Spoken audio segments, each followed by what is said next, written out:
present the request to consider the Pet Insurance Model Act known and shown as Attachment 7. Good luck, Russ. Thank you, Mr. President. I've been here all week.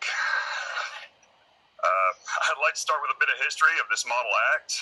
After the release of a pet insurance white paper by the C Committee in April of 2019, the C Committee then asked the Pet Insurance C Working Group to discuss the potential development of a model law that would address regulatory concerns in the pet insurance industry that were described in that white paper.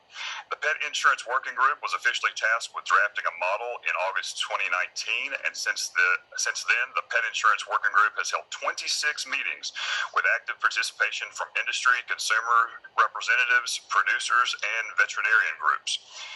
The pet insurance model you have before you covers required definitions and disclosures, as well as regulations for policy conditions, sales practices, for wellness programs, and producer training. The working group held comment periods and had extensive discussion on all of the major issues. Of note, the model includes several consumer protections related to policy renewals, required disclosures of waiting periods, policy limits, conditions, and benefit schedules. The model requires disclosure language when a pre-existing condition exists. The pet insurer has the burden of proving what the pre-existing condition exclusion applies to, the condition for which the claim is being made. The model discusses wellness programs and prohibits a pet insurer from marketing a wellness program as pet insurance or requiring the purchase of the wellness program. Finally, while the working group did decide that this model was not the appropriate place to decide the type of license required to sell pet insurance, regulators wanted to make sure producers are trained on the specific features of pet insurance products before selling those products. While this model was adopted by the Pet Insurance Working Group and the C Committee ahead of the 2021 Fall National Meeting, there were concerns about language in the producer training section that could cause unintended consequences to producer licensing and reciprocity. The model was sent back to the Pet Insurance Working Group for revision.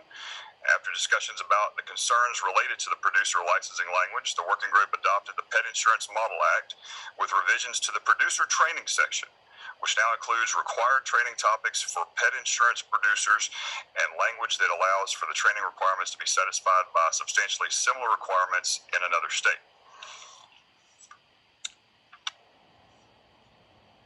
I'd like to thank Don Beatty and Kendra Zoller for leading the Pet Insurance Working Group, as well as the working group members who did a tremendous job of working with consumer and industry groups and incorporating many thoughtful comments into the drafting and finalizing of this model. And thanks to Commissioner Schmidt for her leadership as C Committee Chair last year in keeping the model moving forward. And at this time, I would move to adopt the Pet Insurance Model Act. Kansas seconds. You've heard the motion and the second by Kansas. I was hoping that was the case. Before we vote and see if there's any discussion, I'm going to call on Maine, who has used their orange flag. And I'm sorry we couldn't quite tell whether it was Maine or Kentucky, but Maine and Kentucky get confused all the time. So.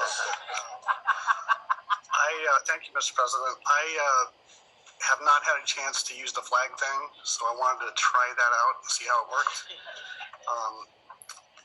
And also, I just wanted to point out that Maine has already enacted the Model Act, so I think we enacted it before it was the cool thing to do, and we support it.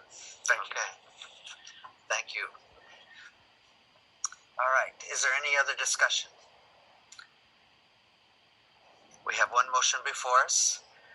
All those in favor, please say aye. Any opposed? Hearing none, the Pet Insurance Model Act is adopted as presented. Thank you, Russ.